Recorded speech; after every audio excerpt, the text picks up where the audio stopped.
Shalom semua, kita mulai lagi pendalaman Alkitab kita. Ini adalah suatu lanjutan dari sebelumnya, dan minggu ini kita bicara tentang tujuan kekal dari kerajaan Allah, dari Tuhan, saudari.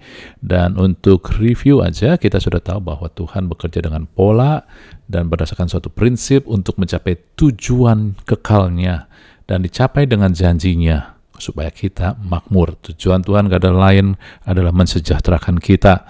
Amin, saudari. Nah, untuk review aja, kita perlu tahu pola Tuhan, karena Tuhan mau kita bisa copy. Jadi kita diciptakan segambar dengan Dia, kita perlu mengenal Dia, saudari, dan tujuan pola adalah supaya kita bisa memfilter ataupun melihat mana yang datang dari Tuhan, mana yang bukan.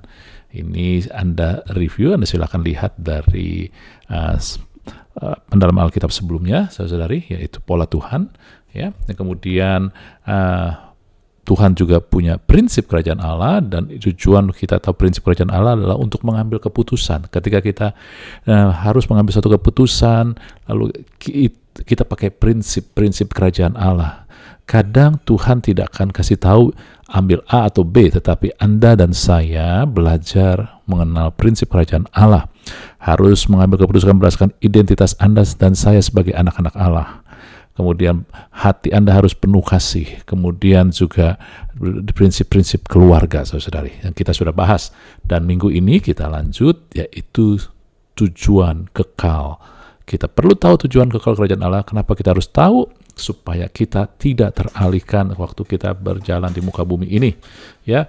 Karena begitu, ketika dalam perjalanan hidup ini banyak sekali yang akan berusaha mendistract kita, mengalihkan kita, baik dari dunia, baik dari si jahat, maupun juga dari kedagingan ataupun ego kita sendiri. Lalu kita juga ketika kita tahu tujuan kekal Tuhan, kita akan terpana kagum akan kebaikan dan kebesaran Tuhan dan mengerti panggilan hidup kita. Sehingga di dunia ini kita tidak lagi merasa tidak bahagia, tetapi kita merasa bahagia karena kita tahu tujuan kekal Tuhan.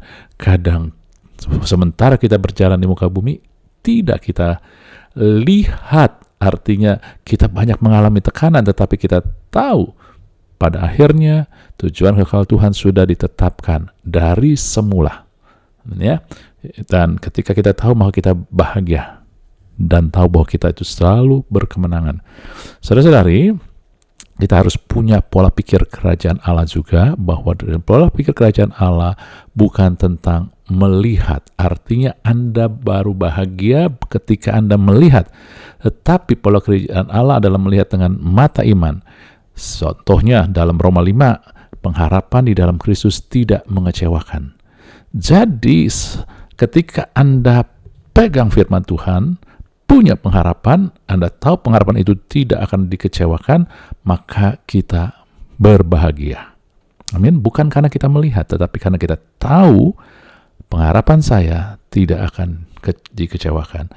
Bukannya berarti kita tidak mengalami kesulitan, tetapi kita tahu kita menang, bukan tanpa pertempuran, bukan karena kita mampu atau hebat, tetapi kita tahu bahwa dengan iman, kemenangan itu sudah diberikan kepada kita. Itulah pola kerajaan Allah, saudari, ya, ataupun prinsip pola pikir kerajaan Allah.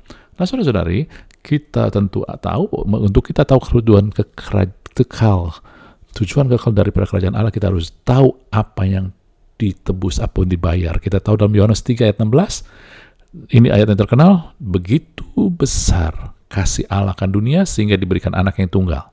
Dan ketika kita percaya kepada Yesus, maka kita tidak akan binasa, melainkan beroleh hidup yang kekal. Tujuannya, kita percaya Yesus adalah hidup yang kekal, tetapi banyak orang rancu bahwa mereka melihat hidup kekal ini, mereka fokus pada waktu, artinya selama-lamanya, tidak terbatas. Ya, tetapi fokusnya bukan itu. Kerajaan Allah jangan kita batasi dengan ruang, waktu, dan benda, saudari. Kita harus melihat lebih daripada itu. Oleh sebab itulah kita ambil firman Tuhan untuk menerangkan hidup kekal itu apa.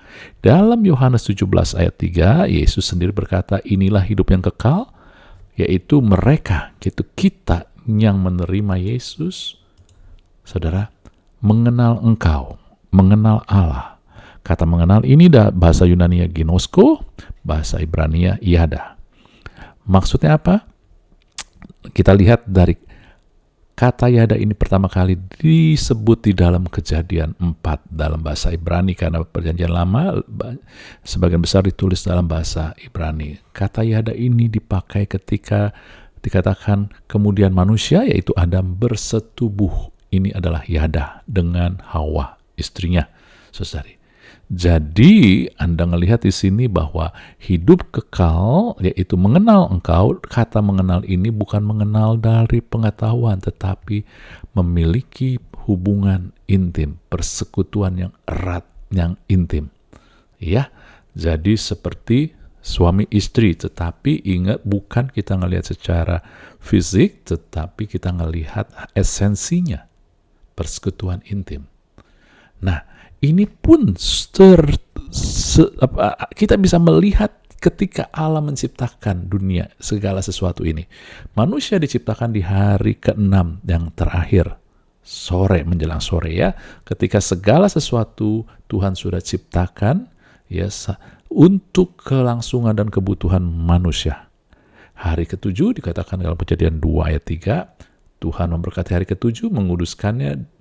Hari itu Tuhan berhenti dari pekerjaan penciptaannya. Amin. Kenapa? Karena Tuhan sudah menyediakan segala yang dibutuhkan untuk manusia, sehingga hari ke-7 Tuhan menguduskan, Tuhan berhenti. Bukan berhenti arti Tuhan tidak melakukan apa, tetapi hari ke-7 adalah hari pertama daripada ciptaannya, yaitu manusia.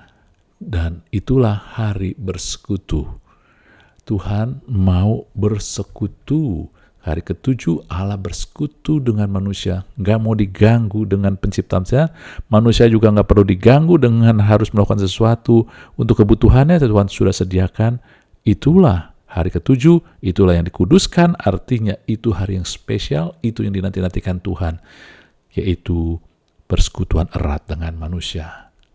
Nah, saudara-saudari, kalau kita ngomong persekutuan, keintiman erat, kita kemudian melihat pada yang sesuatu yang harus kita tahu bahwa tidak mungkin kita bisa menikmati persekutuan intim tanpa hadiratnya. Ingat, ya, segala sesuatu kita udah tahu pola, ya, itu dimulai dari roh, sesuatu yang nggak kelihatan. Ya, jadi ketika kita intim dengan Tuhan, kita sama dengan gambaran, bukan sama, tetapi bukan sama artinya harus seperti itu, tetapi ini gambarannya. Kita memiliki hubungan intim, kita butuh kehadiran, maka juga dalam hubungan intim dengan Allah, Allah adalah roh, kita butuh kehadirannya, tetapi bukan secara fisik. Harus bagaimana? Ya, nanti kita akan melihat, tetapi kenapa butuh kehadirannya? Nah, kalau Anda mau lebih jelasnya, lihat daripada YouTube, yaitu senjata Allah. Satu-satunya senjata Allah adalah kehadirannya. Lewat kehadirannya buat kita, ya, firman Tuhan tulis, dan ini beberapa saja, bahwa di hadirat Tuhan ada sukacita berlimpah, ada kebahagiaan, ada kemuliaan, ada terang, ada kedamaian yang tak bisa dikatakan, ada kemurnian. Artinya, tidak bisa ada kegelapan, bukan bayangan, murni. Tidak bisa ada dosa di hadapan Allah. Ada mujizat, kuasa yang ajaib, saudari. Amin. Nah, untuk mengerti persekutuan ini bagaimana, saudari, kita ngelihat dari gambaran ini, saudara. Alkitab, kalau kita ambil 2 pasal awal dan 2 pasal akhir, yaitu pasal terakhir dari kitab Wahyu 21-22 dan kitab Kejadian pasal 1 dan 2, maka Anda melihat 2 pasal awal dan 2 pasal akhir ini adalah situasi di mana tidak ada dosa. Kenapa penting? Karena itulah tujuan kekal Allah. Dosa tidak memiliki tempat. Tujuan kekal Allah adalah tidak akan ada dosa. Disitulah kita bisa gali dari Kejadian pasal 1 dan 2 dan Wahyu 21-22 untuk mengerti itu. Tetapi ini suatu perikop yang sangat luas, dan saya hanya kasih bagannya aja. Untuk bagannya aja kita bisa baca dalam Efesus, saudara.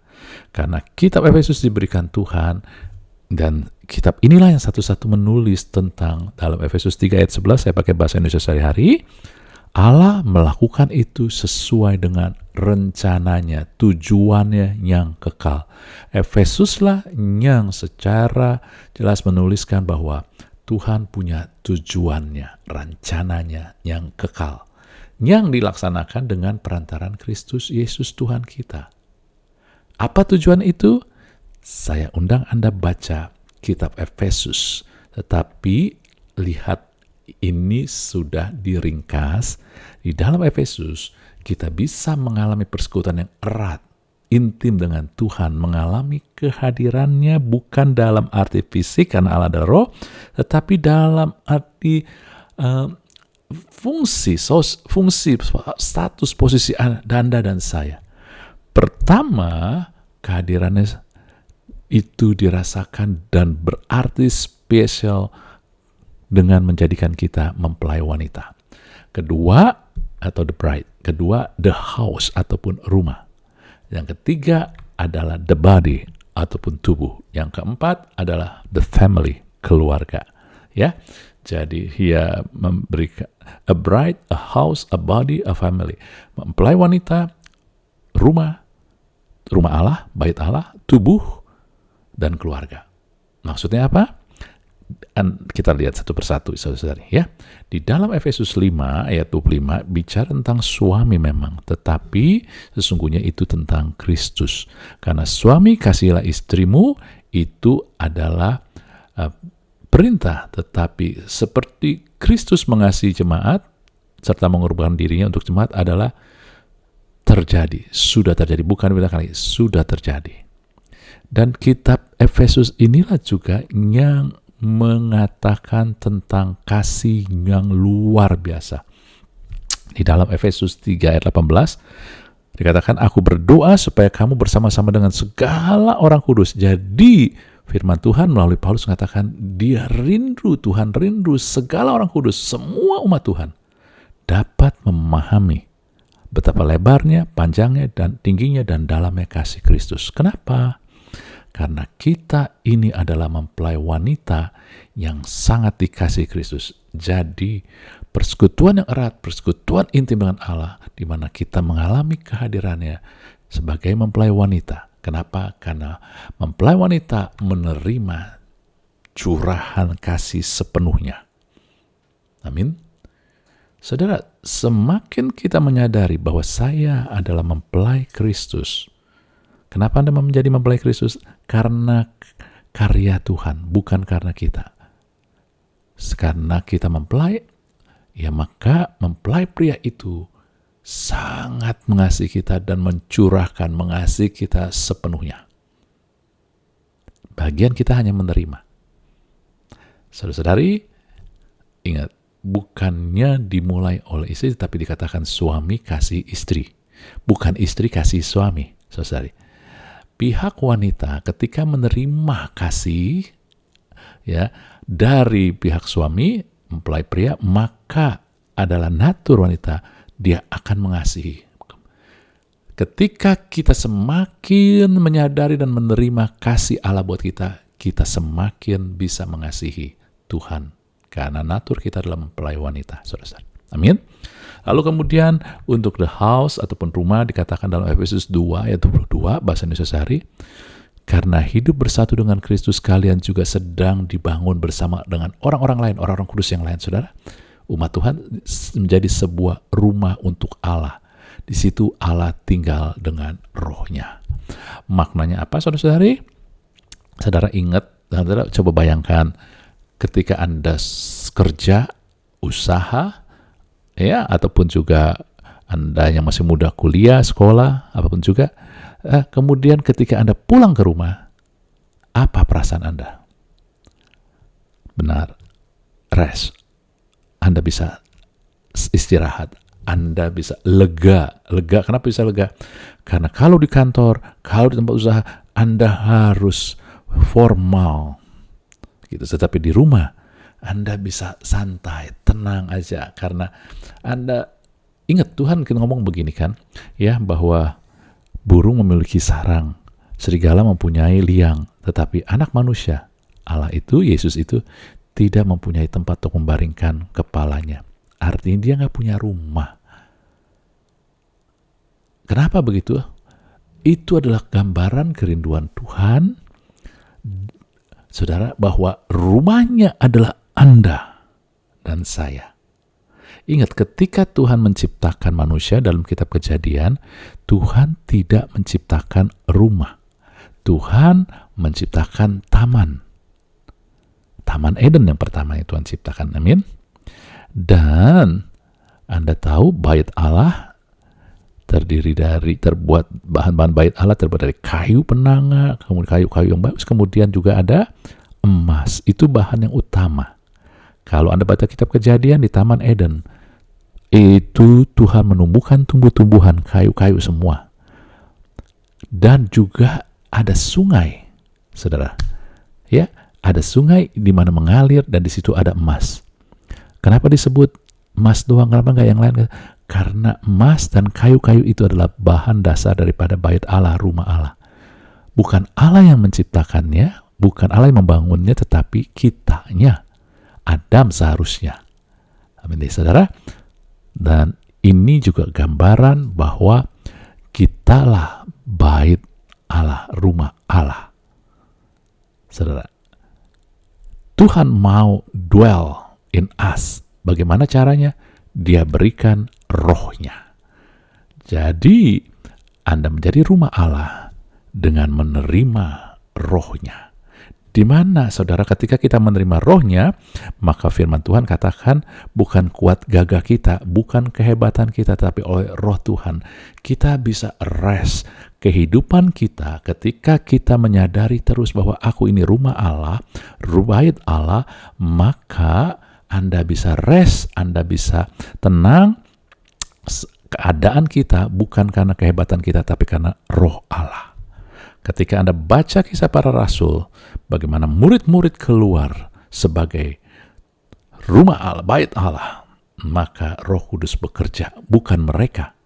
Mereka harus melangkah, tetapi Roh Kudus dengan kuasanya melindungi mereka. Saudara, ini yang terjadi. Amin ya. Saudara, inilah Tuhan memberikan rohnya supaya Anda bisa rest. Karena di rumah Allah ya kita bisa rest. Bahasa Indonesianya kita bisa istirahat. Kita nggak butuh jadi kelihatan hebat, jadi kelihatan baik segala. Kita hanya mengizinkan roh Tuhan bekerja, saudara. Inilah. Lalu tentang tubuh di dalam Efesus 2 ayat 15 ayat 16, saudara-saudari, dikatakan dengan matinya Yesus sebagai manusia, ia telah membatalkan hukum Taurat. Ketika Yesus mati di kayu salib, hukum Taurat dibatalkan dengan segala perintah dan ketentuannya untuk menciptakan keduanya menjadi satu manusia. Keduanya itu siapa? Orang Yahudi dan non-Yahudi. Di dalam dirinya. Terus diperjelas lagi, dan dengan itu mengadakan damai sejahtera, ya, pendamaian, untuk memperdamaikan keduanya. Siapa keduanya? Orang Yahudi dan non-Yahudi. Karena keselamatan dimulai dari bangsa Yahudi. Tetapi kemudian berkembang, Efesus ini adalah sesudah Yesus bangkit, saudara-saudara ya, dan naik ke surga, kemudian berkembang buat orang-orang bukan Yahudi, tetapi non-Yahudi. Dikatakan di dalam satu tubuh dengan Allah. Di dalam dirinya dengan Allah. Artinya Anda dengan Allah, dengan Kristus, satu tubuh. Artinya bukan lagi aku yang hidup, tapi Kristus yang hidup.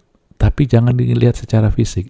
Kalau saya mau katakan begini, sekarang DNA-nya Kristus satu dengan Anda. Kalau satu tubuh, DNA kita tuh semua sama dari ujung ke ujung. Ya, tubuh kita. Gunanya apa tubuh itu? Tubuh dibutuhkan untuk aktivitas. Jadi dengan kata lain, Anda dan saya adalah tubuh Kristus. Saudara, bukan bait sekedar bait, tapi tubuh. Anda juga bait Allah, rumah Allah, di mana Anda menerima rohnya, Sehingga roh Tuhanlah yang bekerja di dalam Anda, dan kemudian juga ada tubuh Kristus di mana Anda menjadi satu dengan tubuh Tuhan. Yaitu dengan kata lain, perumpamannya kayak begini, DNA Anda sekarang adalah DNA Kristus. DNA inilah bukan secara fisik, tetapi karakter kita sekarang sama dengan Kristus. Artinya bukannya langsung otomatis, tetapi sekarang di dalam Anda ada kehendak, ada hal-hal yang lahir dari Kristus ada pada Anda. Keinginan mengasihi, keinginan taat, keinginan setia ada di Anda.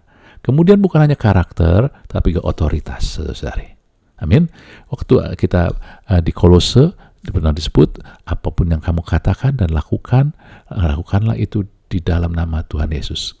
Dalam nama Tuhan Yesus itu memiliki makna, artinya karakter dan otoritas. Ketika Anda berkata dalam nama Yesus, Anda sedang menyatakan kesatuan. Kesatuan tubuh, kesatuan DNA, kesatuan karakter, kesatuan otoritas. Amin. Ini dia. Anda memiliki di dalam Anda ada karakter Kristus, sebab itu kembangkan itu. Anda memiliki otoritas, gunakan itu. Kemudian yang terakhir, 4, ke family. Efesus 1, sebelumnya itu saya katakan dalam Efesus itulah juga, maka disebut di dalam Efesus ya bahwa dari semula sebelum segala sesuatu dijadikan, kita telah ditetapkan untuk tidak bercacat dan bercela, kudus dan tidak bercela. Ini tujuan kekal Tuhan dari semula, arti itu dari kekekalan itu. Kita sudah ditetapkan memiliki karakter Kristus, saudara. Kudus, tidak bercacat celah, saudara. Ya, bukan karena perbuatan kita, tapi karena kita menerima dari Tuhan DNA-nya. Kemudian di family ini, Dia telah menetapkan dari semula untuk mengangkat kita jadi anak-anaknya sendiri. Saudara-saudari, menjadi anak berbicara menerima warisannya. Kita menerima kebenaran Dia, kemuliaannya, saudara, bukan milik kita, diwariskan. Apa yang kita lakukan? Enggak ada yang kita lakukan, hanya semua karena status kita, posisi kita sebagai anak Allah. Kenapa kita jadi anak? Apakah karena kita layak, kita hebat, kita taat, kita setia? Bukan. Karena karya Tuhan Yesus. Amin. Saudara, renungkan ini. Bukankah ini dahsyat luar biasa? Bagaimana kitab Efesus menggambarkan tujuan kekal kerajaan Allah. Dan dari situ kita melihat bahwa untuk itu bagian kita hanya menerima. Mengalami, dengan kata lain. Kita mengalami, menerima kasih Allah. Semakin kita mengahami dan tahu bahwa kita dikasihi, sebagaimana seorang pria yang tergila-gila kepada mempelai wanitanya. Itulah kita. Semakin kita tahu, kita semakin tenang dan semakin bisa mengasihi. Kemudian kita juga adalah semakin sadar bahwa kita adalah rumah Allah, maka roh Tuhan mau berdiam di kita. Rohnya diberikan, tujuannya untuk apa? Sehingga saudara-saudari sekarang bukan lagi kuat gagah kita, tapi roh Tuhan. Kita bisa rest. Bertempur, kita rest, roh Tuhan. Bagian kita mengenakan perlengkapan senjata Allah. Yang bertempur, roh Tuhan dengan kuasanya, saudara-saudari. Amin ya. Tubuh Kristus, kita menerima DNA karena kesatuan kita. Dengan kematian Tuhan Yesus, maka kita dipersatukan. Baik Yahudi, non-Yahudi, dalam tubuh Kristus, dalam tubuh Allah. Satu dengan tubuh Allah. Amin, saudara. Sadari itu, saudari. Ya. Kemudian, keluarga, kita menerima warisannya. Betapa dahsyatnya, saudara-saudari. Betapa baiknya. Dan kalau Anda mau menggali lagi, Anda akan menemukan 2 kitab pertama Kejadian dan 2 pasal pertama kitab Kejadian, 2 pasal terakhir kitab Wahyu. Anda akan menemukan hal yang sama. Bahwa banyak orang ketika baca Wahyu ngeri dan takut. Saudara, sebagai anak Tuhan Anda tahu salah satu saudara momen yang luar biasa dalam kitab Wahyu adalah perkawinan anak domba Allah. Anda tahu itu bukan perkawinan yang kita bayangkan seperti dunia, tetapi bagaimana Anda dan saya di akhir zaman ketika Yesus datang kedua kali. Tadi Paulus berdoa supaya kita memahami, tetapi ketika di akhir zaman, perkawinan anak domba Allah, kita mengalami, mengerti benar-benar secara penuh tentang kasih Allah. Amin, saudara. Itu luar biasa. Jadi, bacalah dengan mengerti tujuan Tuhan. Ya, dan ini bukan nanti juga tujuan Tuhan, tujuan kekal itu bukan nanti. Oh, nanti di kekekalan, bukan, saudara. Hidup kekal adalah ketika Anda menerima Tuhan Yesus. Barang siapa percaya, artinya menerima Tuhan Yesus, dia akan peroleh hidup yang kekal. Amin, saudara. Ya, jadi hidup kekal sudah bisa kita alami sekarang. Kita bisa mengalami kasih-Nya, tapi gambaran penuh, tapi mengenal penuhnya nanti, saudara. Sekarang aja udah luar biasa, baru bayangannya aja. Tapi nanti face to face itu lebih luar biasa, saudara. Ya, Anda dan saya sudah menerima hidup kekal, dan itulah hidup kekal. Persekutuan erat, intim dengan Allah, mengalami hadirat-Nya, mengalami kasih-Nya, menerima kasih-Nya, menerima roh-Nya diam di dalam kita, menerima DNA-Nya, dan menerima warisan-Nya. Amin, saudari. Renungkan itu, Anda baca lagi kitab Efesus dengan pola yang ini, pola pikir yang seperti ini, dan minta Roh Kudus tuntun, maka Anda akan menemukan hal yang luar biasa. Anda mulai mengerti betapa Tuhan baik. Haleluya. Tuhan memberkati kita semua.